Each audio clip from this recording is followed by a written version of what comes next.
quite literally, Ford Motor Cars is screwed. I mean, they have lots of vehicles on the car lots like this. As you look around, no shortages. They've been loading up for some time in anticipation of the UAW strikes. Now you look at some of the prices of some of these vehicles, they are sky high and they're not going down anytime soon. For example, take a look over here. We have this beautiful little F-150. This is a Tremor right here. And I look on the sticker sheet here and we see a price tag of what? $77,900 on this one. And we have a little bit of a larger truck over here. And this one is going for a whopping $113,000 right here. And what we have here is essentially a Super Duty truck. So things are getting very expensive.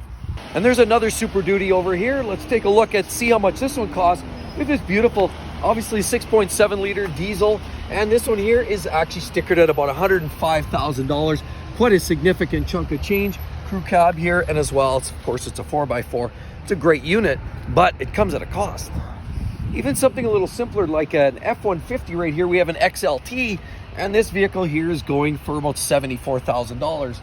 Quite significant. Yeah, they have their little price add-ons here, but for the most part, that's a pretty consistent pricing. They're not throwing on a lot of extras, but the prices are not cheap, even for a relatively mainstream low-level version of trim on this F-150. And now with the UAW strike basically right hot and heavy going on right now, things are heating up. There's a bit of mudslinging between Fain as well as the CEO of Ford, and they're chucking shade essentially back and forth saying he said, she said, but the bottom line is there definitely is a bit of a dispute now, both in the Unicore as well as UAW. Now Unicore has come to a bit of a strike agreement, what we're talking on the Canadian side of the border, and they have actually created a bit of a settlement. Now a lot of the people within that Unicore trades group aren't exactly ecstatic about that issue and what they've actually come to agree on, but the bottom line is there is a little bit of an agreement. Now what they've said is, they said 10% is what they're going to get right off the top, and about 3% for the first year and 2% for the second year.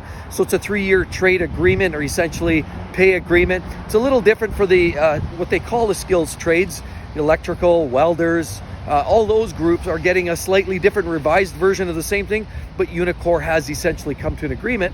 Again, not everybody's happy about it, and that ultimately means transfer any of these costs of these vehicles are going to go up 10-15% cost increase overall in a 3-year time frame.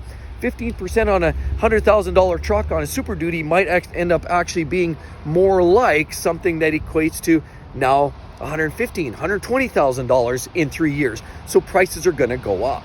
Now on top of this, there's been additional changes in the strike. Obviously this week has been particularly a little easier on Stellantis, but GM and Ford have also seen more plants going on strike. So many more workers are stepping and walking across the line, which clearly means that we're just at a boiling point where things are starting to heat up. And clearly we're not at a place where UAW is satisfied with some of the negotiations, while Ford, on the other hand, hasn't even been showing up at the table, allegedly, in some situations. Now, it doesn't just begin and end with, obviously, the sale of new vehicles.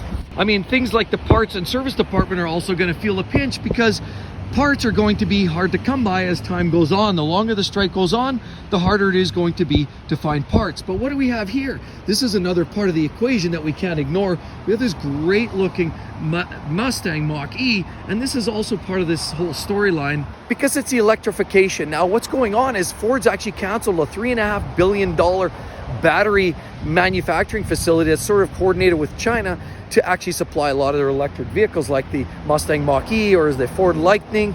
But those things are going to take a hit too. That's going to put all of this back. The reality is they say allegedly 40% of the current ICE workforce is going to go bye-bye once electrified vehicles hit the market. And that means another major impact and blow to Ford as a whole. So how does this impact the pricing of new Ford vehicles? It's only got one way to go, and it's really up. I mean, little cars like that are not being really sold anymore. And to get one, it's going to be very difficult because these manufacturers are putting all their money into the higher profit margin vehicles like the pickup trucks.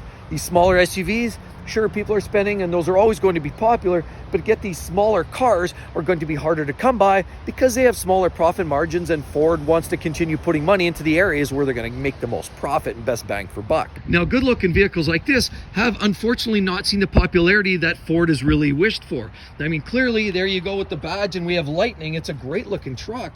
So it is, in fact, an electric vehicle. As we see, you have all the great touches and details on there, but the sad part is they're just not going to sell very well. And it's going to hurt even more now because after this strike, nothing is going to change but pricing going up. That's the ultimate result. And no matter where they end up finishing off and finish with negotiations, prices of this vehicle, what we know today, is going to be drastically different within about 2 or 3 years. So I've talked to some GMs in the industry here in this space, and clearly they're a little worried about how this goes on. Not only that, I mean, we already know that Ford has more of an appetite to sell directly to the customer and forego some of the dealer networking and get rid of some of those cost markups, and they just want to sell the cars directly to the customer. But not only that, we're talking about the electrification.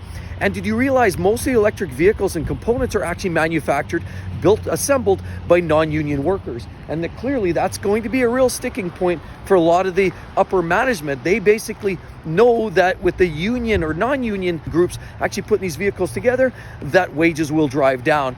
And that's where the UAW is getting a little hung up on that, because they know, in fact, that the shift is going towards electrified vehicles. They're going to have less and less and less power stroke able to get, pardon the pun, to get the wages and benefits that they believe that they deserve. So time will tell where this all settles out, but if there's one thing that's clear, the longer this goes on, the more customers will end up paying in the end, because the negotiations are likely going to drive prices up. The price of a new vehicle is going to go up. Used vehicles are then going to follow suit. They're going to go up. And of course, it just cycles around and around. The prices are going to go up. That's guaranteed. So what does this look like after a year of these negotiations? Once they finally set into agreement, we might be seeing 10, 20% more. And then it's not going to stop, because most of these negotiations include essentially 3, 4, 5-year rollovers. And there's a constant increase in value and pricing of some of these vehicles. And of course, we don't see the end anytime soon. This all coupled on the back of the fact that transition to electric markets mean that there's going to be some struggles ahead for Ford. Why? Because Tesla's taking up a lot of the market share. The Cybertruck's right around the corner, and the electric Lightning is not selling as well as they hoped. So what does it look like for Ford? I don't know.